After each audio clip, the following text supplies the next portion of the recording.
Good afternoon, ma'am. We will now be seated.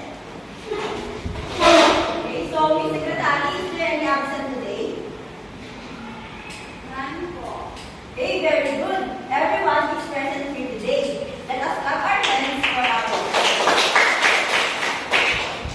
But last, I noticed that some of you is looking bored and sleepy. That's why I would like to invite you all to stand up once again to do our energizer. We are going to dance and sing.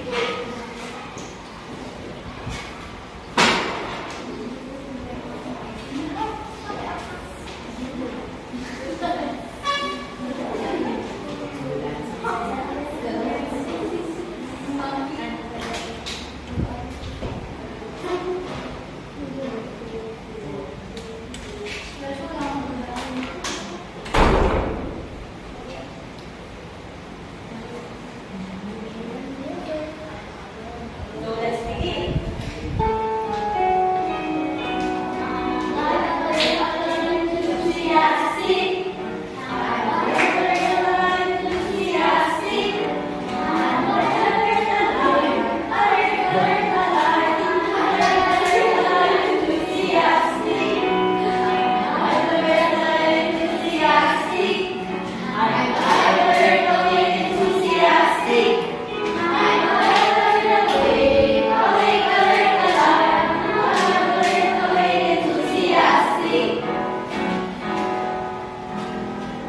Okay, so the one.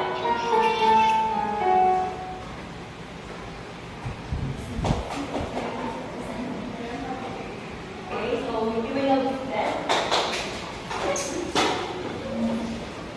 Okay, so but before we begin our lesson, kindly please arrange your chairs properly and take any trash that you can see and throw it properly inside the trash can to maintain the classroom cleanliness. So I have a box here.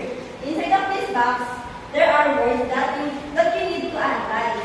You need to determine the operations that associated with these words. Are we clear with that? Yes. Okay, so what operation is associated with these words? Okay, Mr. Jansel? Division. Okay, very good. Next. Okay, Angel. Very good, addition. Next is Mariel. Okay, very good. And for the last one is Raisa. Subtraction. Okay, very good. So now, before we start our lesson, who can remember our previous lesson? Kimberly. It is all about polygons. Polygons. Okay, that's right. Can you give me some examples of polygons? Agnes? Triangle po. Okay, very good. What else? Adi? Parallelogram. Okay, very good. What else? Hexagon po. Okay, very good. What else? Jackson? Pentagon. Okay, very good. I can tell that you can still remember our previous lesson. So, I have pictures here and you need to guess the names of the pictures presented. So, number one, what polygon is this? Triangle. Very good. Number two, what polygon is this? Pentagon. Pentagon. Very good. Number three, what polygon is this? Hexagon. Very good. Number four, what polygon is this? Octagon. Very good. And number five, what polygon is this? Decagon. Okay, very good. So now I have another pictures here that we need to guess the names of the following pictures presented. So number one, what is this? Ball. Very good. Number two, what is this? Box. Box or jewelry box. Number three, what is this? Rubik's Cube. Very good. Number four, what is this? Cat. Calculus.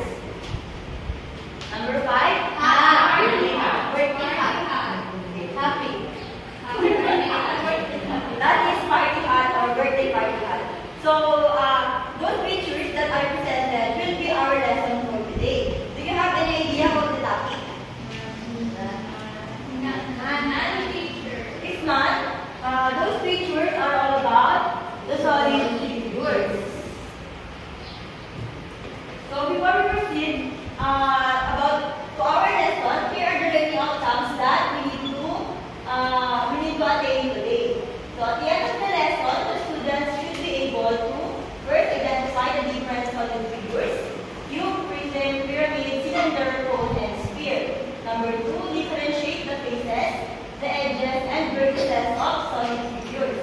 And number 3, explain the importance of solid figures in real-life situations. So first, let us define the solid figure. Can you please read the definition? All of you. Objects in real world are called three-dimensional since they have length, width, and height. In mathematics, the three-dimensional figures are called solid figures. Okay, very good. How many dimensions does the solid figure has? 3. Okay, very good. Can you please read the next slide? All of you again. Solid figures have faces, edges, and vertices. So we are going to differentiate the faces, the edges, and the vertices of solid figures. So let us know your definition first. Can you please read? Face is a curve or flat surface of a solid figure. So for instance, here is the face of a cube, the flat surface that you can see. You understand? Yes. Okay, so next. Can you please read? Edges line and segment between the lines. So for instance, here are the edges of the cube. All the lines that you can see. Those are the edges of the cube. Do you understand? Yes. And the last one, can you please read? Vertex is a point where two edges meet. Okay, so again, we are going to tackle about solid figures, its faces, its edges, and its vertices.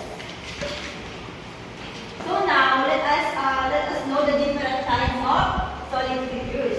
First is cube. What is cube? Can you please read again?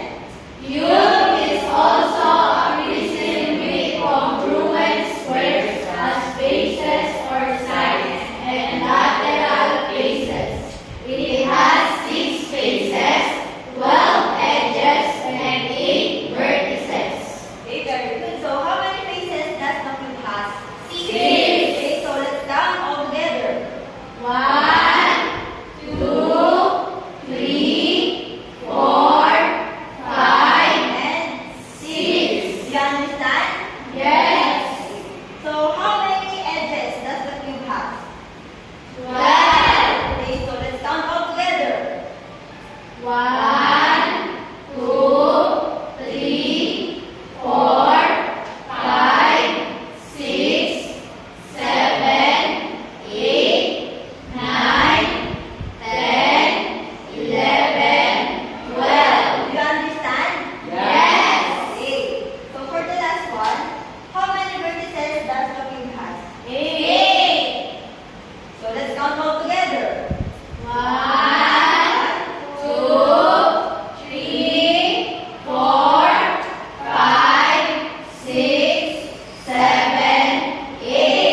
Okay, so very good. The next polygon is here are the examples of the cube. So the gift, the dice, and blocks. So the next solid figure is pyramid. Can you please read? Pyramid is a solid figure made up of base and triangular faces. These faces meet at a common topmost point called the vertex. It has 5 faces, 8 edges, and 5 vertices. Okay, very good. So how many faces does the pyramid has? 5. Okay, so let's count all together. 1, 2, 3, 4, And 5. so do you understand? Yes. Okay, very good. How many edges does the pyramid has? 8. So let's count all together. 1, 2, 3, 4, 5, 6, 7,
it has?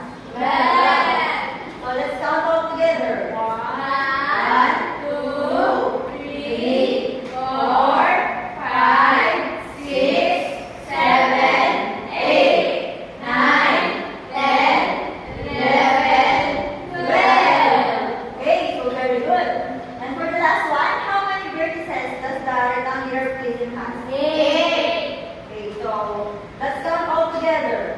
1, 2, 3, 4, 5, 6, 7, 8. Do you understand?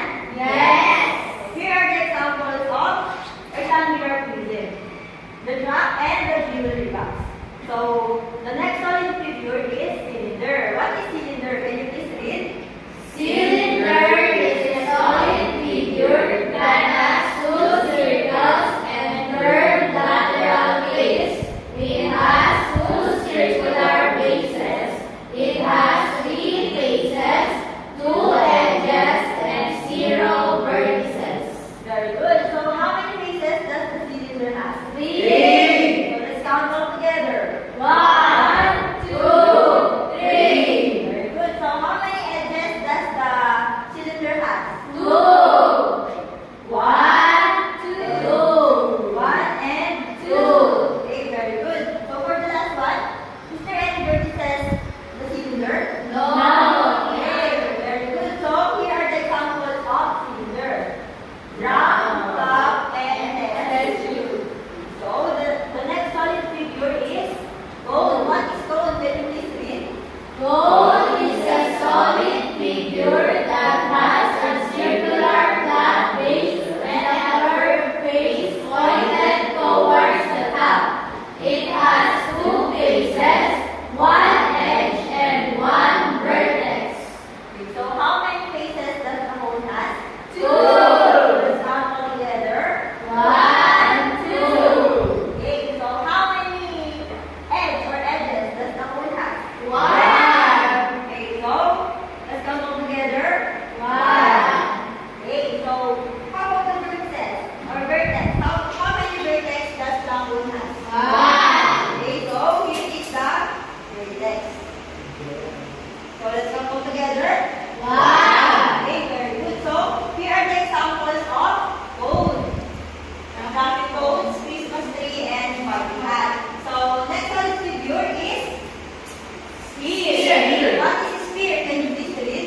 Sphere is a solid figure in which all points are of equal distance from a point called its center, and these points from a curved surface as well. The sphere has no base, edge, and vertex. So again, sphere has no base, edge, and vertex. Do you understand? Yes. Okay, very good. So here are the examples of the sphere: orange, globe, and fish ball. Okay, so if you really understand the lesson, let us do this practice exercise. So can you please read the direction? Group yourselves into 3 and pick one solid figure inside the box provided. Choose one representative to demonstrate the assigned task. You have 5 minutes to prepare. Okay, so you have to group yourselves into 3. So this is group 1, group 2, and group 3. Okay, so you are going to pick the word that you are going to demonstrate inside this box. Okay, group 1, pick. So group 2, pick. And group 3, pick. You have 5 minutes to prepare.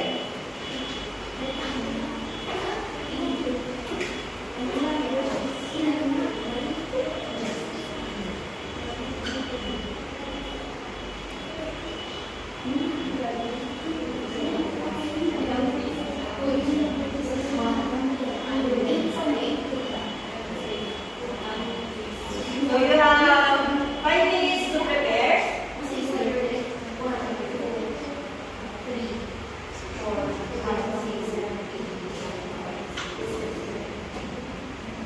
You are going to choose one representative.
name of the group? Jansen.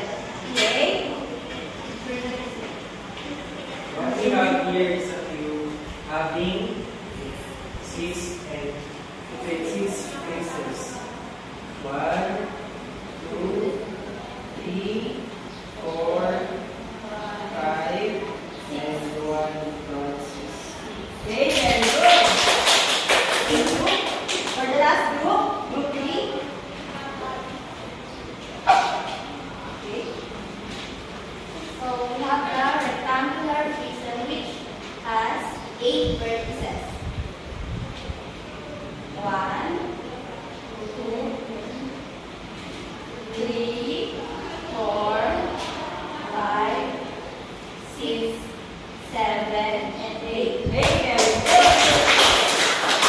We go back to this and we will summarize our lesson. So, our lesson for today is about solid figures. How many dimensions does the solid figure has again? 3. Okay, can you give the examples of the solid figures? Okay, Adi. Okay, very good. What else? Pyramid. Okay, what else?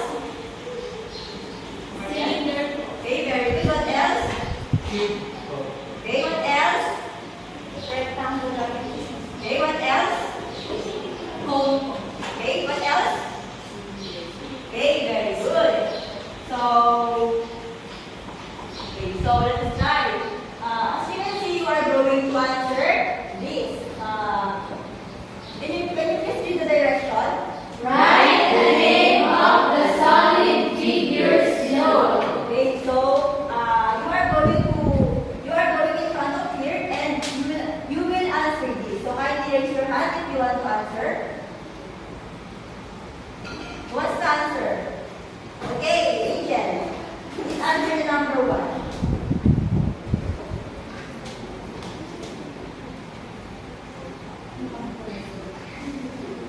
Okay, that's right. Who wants to answer the number 2? Okay, Irish.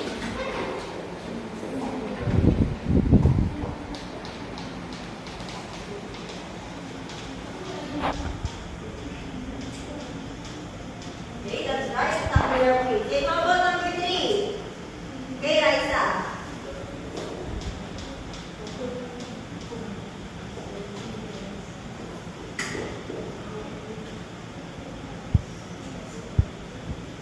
Okay, that's right. Leader. How about number 4?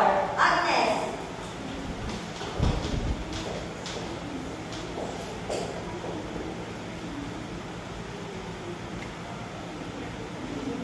Okay, that's right. Go. How about number 5? Hey, Gwen.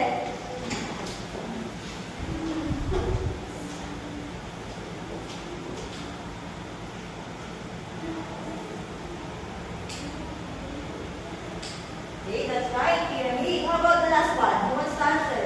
Hey, Marielle.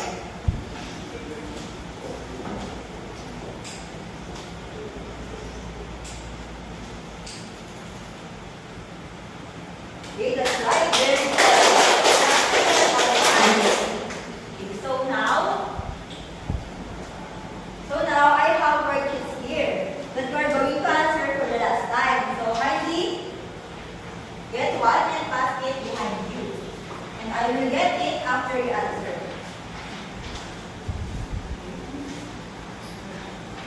You have 10 minutes to answer. You may start now.